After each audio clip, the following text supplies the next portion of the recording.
Assalamualaikum warahmatullahi wabarakatuh.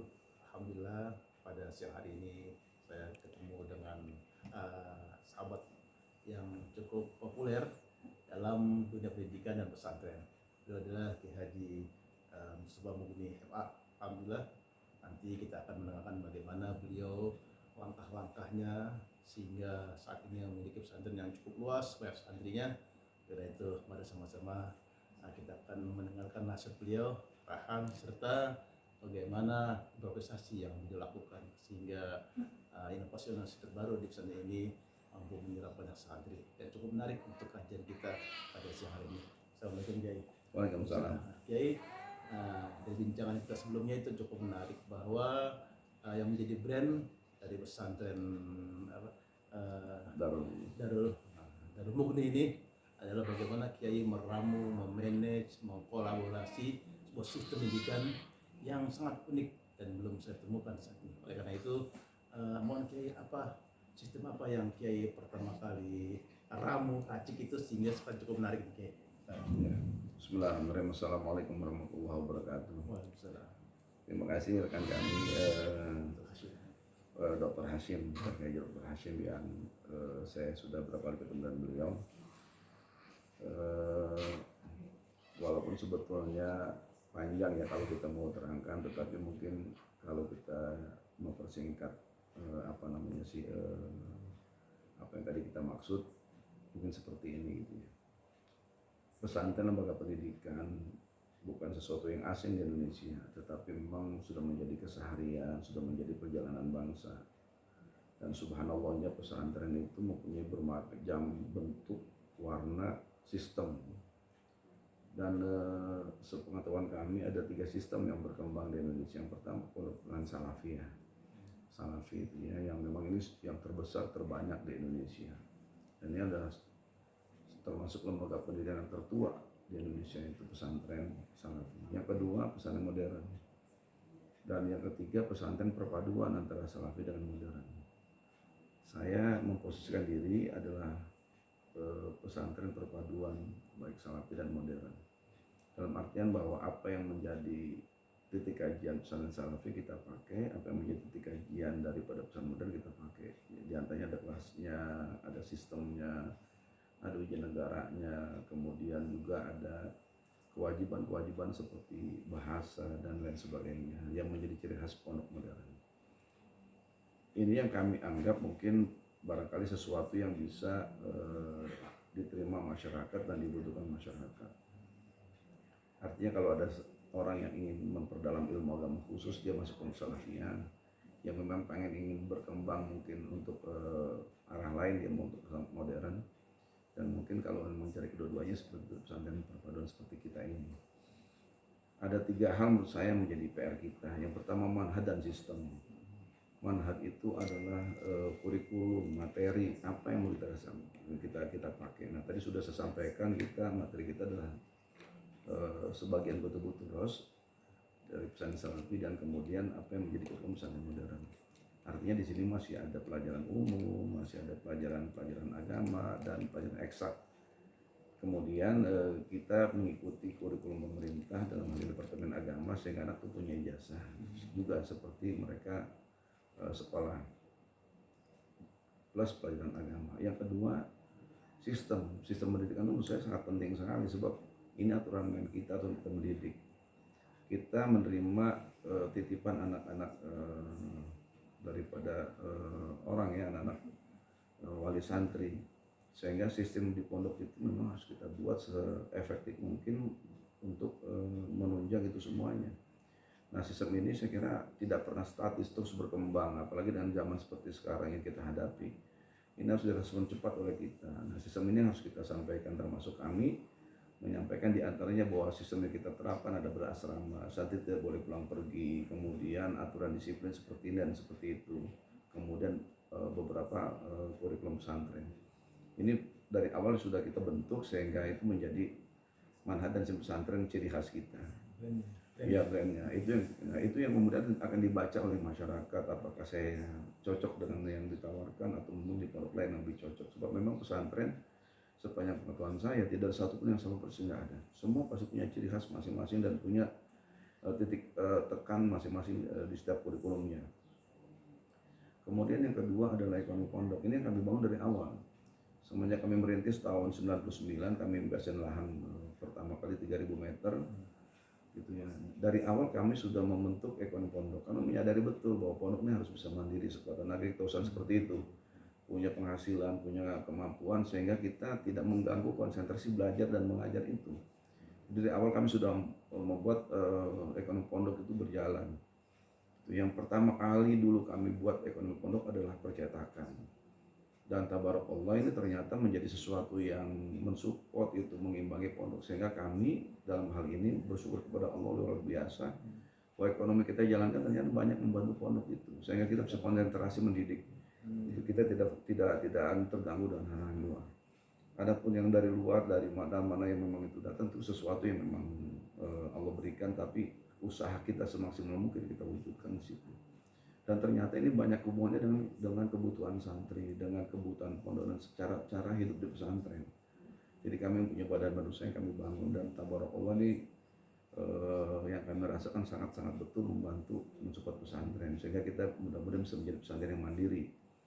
Yang ketiga adalah kita juga output pondok. Output pondok ini adalah kita mensupport anak-anak kita ini sebab kita harus paham bahwa saya cuma sanawiyah aliyah, artinya anak-anak masih tingkat menengah. Mereka harus kita dorong untuk semaksimal mungkin melanjutkan pendidikan sehingga satu saat kita berdoa kepada Allah mereka menjadi kader-kader kita, menjadi generasi Islam yang memang mampu mengisi di segala lapisan.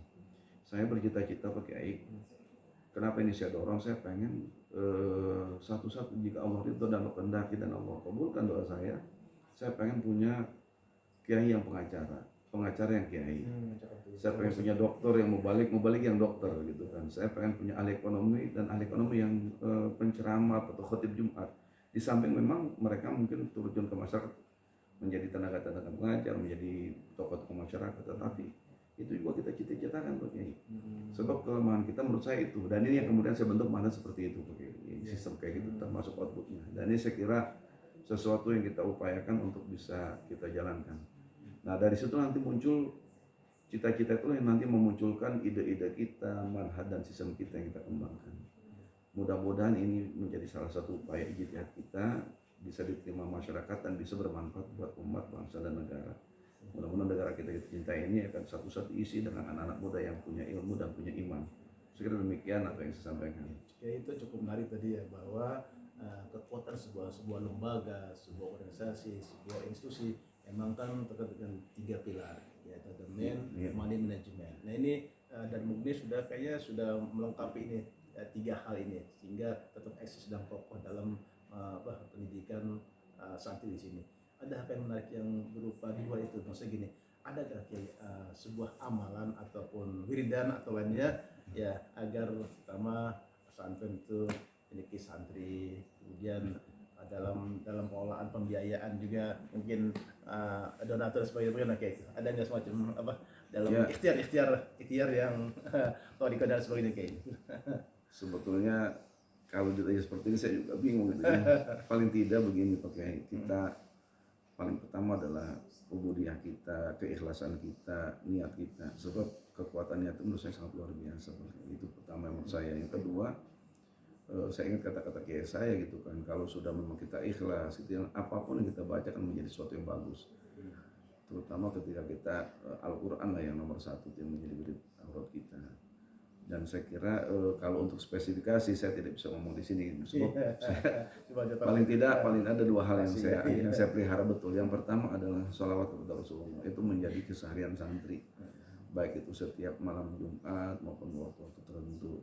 Terutama burda itu menjadi aurat kita. Yang kedua, sebetulnya yang pertama nih adalah Al-Quran itu. Jadi Al-Quran menjadi pokok kita untuk menjadi aurat dan keseharian kita dan santri. Jadi yang saya pertahankan itu. Kalaupun ini dianggap orang mungkin seperti itu, wallahualam ini. Yang penting kita menjalankan itu yang menjadi tradisi kita yang kita pertahankan. Jadi kami itu burdahan, maulidan, salawatan itu hampir setiap saat. Sebab hadisnya banyak gitu kan. Kata Rasulullah, man asrat alaihi hajatuhu gitu kan. Barang siapa yang hajatnya kesulitan, falyukthir minas salati alayya, perbanyaklah salat kepada aku, kata sebab ternyata selawat itu mempermudah urusan, membuka kesulitan, memperbanyak rezeki. Nah, itulah barang yang kita yakini pakai seperti itu. Yang khusus saya kira nanti akan datang ke KK Khawas. Cukup menarik juga. Iya. Ya memang seorang kiai itu punya senjata masing-masing, punya privasi dan sebagainya. Tapi yang menarik bagi kita adalah bagaimana Darul Mughni ini bisa besar, bisa mendunia. Saya akan melihat beberapa mutakharijinnya cukup mumpuni, dan juga bagaimana beliau kayak Mustafa mampu mengolah dalam bentuk sebuah lembaga bisnis yang berbasis pesantren. Ini yang unik nih ya. Jadi pesantren dihidupi oleh ekonomi sendiri, jadi ekonomi berputar di pesantren. Ini kalau pesantren, mudah-mudahan kita di Darul Tawasul bisa mencontoh ini bagaimana ekonomi pesantren. Ya, jadi dari pesantren untuk pesantren ini cukup menarik juga nih ya. Jadi bukan hanya santri belanja di tempat luar dibawa ke pesantren, tapi Alhamdulillah tadi ya membuat sebuah badan usaha sehingga uang itu berputar di pesantren demi membuka pesantren. Itu kayak yang cukup menarik juga ya. Ada pesan lain kayak untuk bagaimana bagi saya yang sedang merintis pesantren, mungkin kayak ada pesan khusus bagaimana kayak arahan-arahan ataupun pengalaman yang buat pribadi gitu. Saya mohon maaf, sebetulnya saya bukan ahli dalam bidang ini, tapi mungkin sekedar tersyukur, tersedih. Bismillah, yang pertama niat ketika kita membuat lembaga pendidikan itu paling penting adalah niat kita, keikhlasan kita, karena memang niat kita karena memang kita pengen berkhidmat kepada agama kita. Yang kedua, keikhlasan kita, dan kemudian yang terakhir, yang ketiga, istinad kepada Allah. Apapun saja kita serah pada Allah, sebab kalau kita pakai hawa nafsu kita, inna nafsala marbisu, kita keliru. Tapi kalau sudah kita pasrahkan kepada Allah, yang penting kita berkhidmat, berbuat, mengajar, mendidik, mudah-mudahan ini diterima oleh Allah Ta'ala. Saya juga mohon maaf, saya sebetulnya juga masih punya banyak kekurangan karena termasuk pesantren baru, masih punya banyak hal yang mungkin harus diperbaiki. Kepada para wali santri saya mohon maaf betul-betulnya, sekadar kemampuan kami sekuat tenaga kami berkhidmat untuk pendidikan gitu ya. Ini yang mungkin perlu saya sampaikan. Dan apa yang sudah Allah berikan kepada kita adalah anugerah Allah yang amat luar biasa. Kita doaib sebetulnya, tetapi ini Allah kasih karunia yang begitu besar kepada kita. Mudah-mudahan bisa kita syukuri. Yang terakhir, mudah-mudahan apa yang kita lakukan diterima oleh Allah Ta'ala dunia dan akhirat. Saya kira itu Pak Kiai. Baik, terima kasih Kiai Haji Mustafa Mughni, pesantren terpadu dan pesantren kolaboratif ya. Ya, alhamdulillah dia sudah memberikan pengalaman hidupnya, pengalaman bagaimana membentuk pesantren, menciptakan pesantren yang sekarang realnya dapat dirasakan oleh semua umat Islam. Karena itu terima kasih Kiai yang memberikan motivasi untuk kami yang sedang merintis, dan memberikan juga dorongan yang terbaik sehingga ke depan mudah-mudahan Darul Tawasul di Kerawang Kiai, mohon doanya bisa berkembang. Apa yang tidak adalah memberikan pengetahuan seluas-luasnya untuk masyarakat di Kerawang dan masyarakat Indonesia umumnya.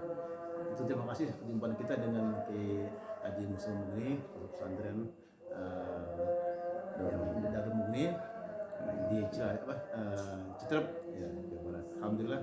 Selamat menunggu. Cilengsi. Baik, terima kasih. Demikian dari saya, terima kasih Kiai. Ya, mudah-mudahan segala nasihatnya, segala informasinya berislam dengan baik. Wassalamualaikum warahmatullahi wabarakatuh. Waalaikumsalam.